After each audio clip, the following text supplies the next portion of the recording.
The Israeli Defense Force discovered the bodies of 40 babies and young children. They'd been killed, some even beheaded. Babies found dead next to their cots. The shocking sight of babies and young children with their heads cut off meant that the soldiers who found them and recovered their bodies were seen crying and comforting each other. International media went to one kibbutz with the IDF to examine and record the carnage, and here is a snippet from that report. Shayli Atari and her 1-month-old baby escaped her home and survived by hiding in the kibbutz. Her husband, Yahav, disappeared. Mom. Mom. Mom. While we filmed, a phone call came. The news she dreaded. Yahav is dead.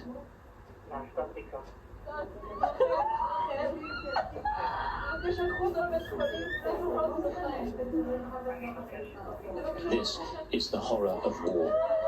The family have allowed us to show this so that everyone understands what it is like.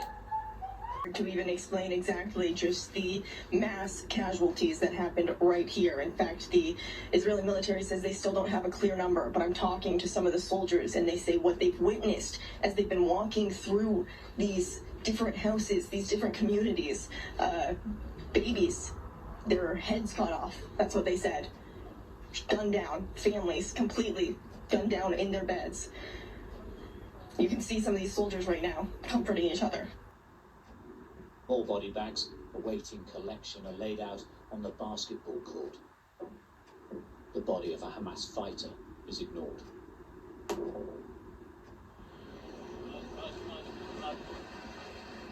More troops arrive here at Kfar Azar kibbutz, one of the first places attacked on Saturday morning and one of the last to be retaken.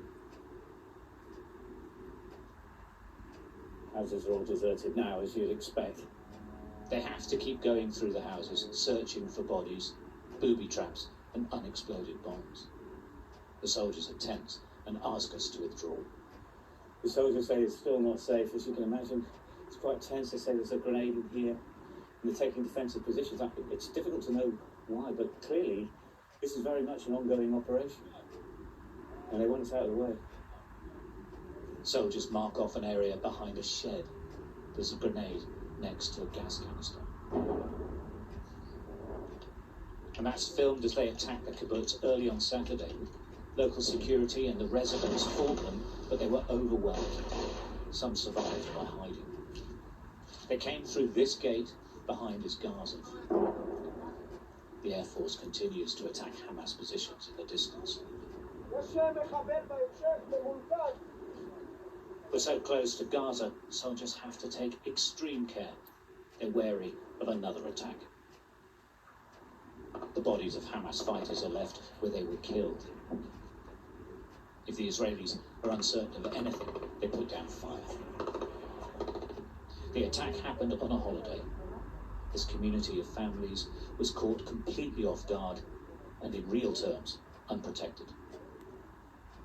There are stories here of how people took anything they could to try to battle them off, hid their children in cupboards, in wine cellars and basements.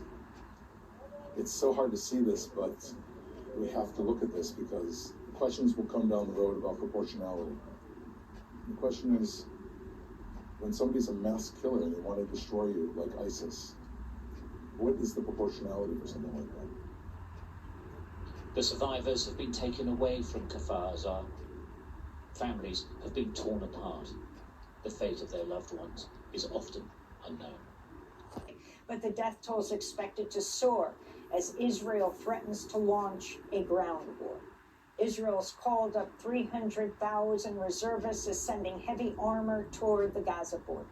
This comes as the United States is sending more ammunition to Israel and warships to the region. Earlier today, Israeli airstrikes killed dozens of residents in the Jabalia refugee camp. Israel's defense minister, Yoav Gallant, has announced a total blockade on Gaza, including a ban on food, water, electricity, and fuel.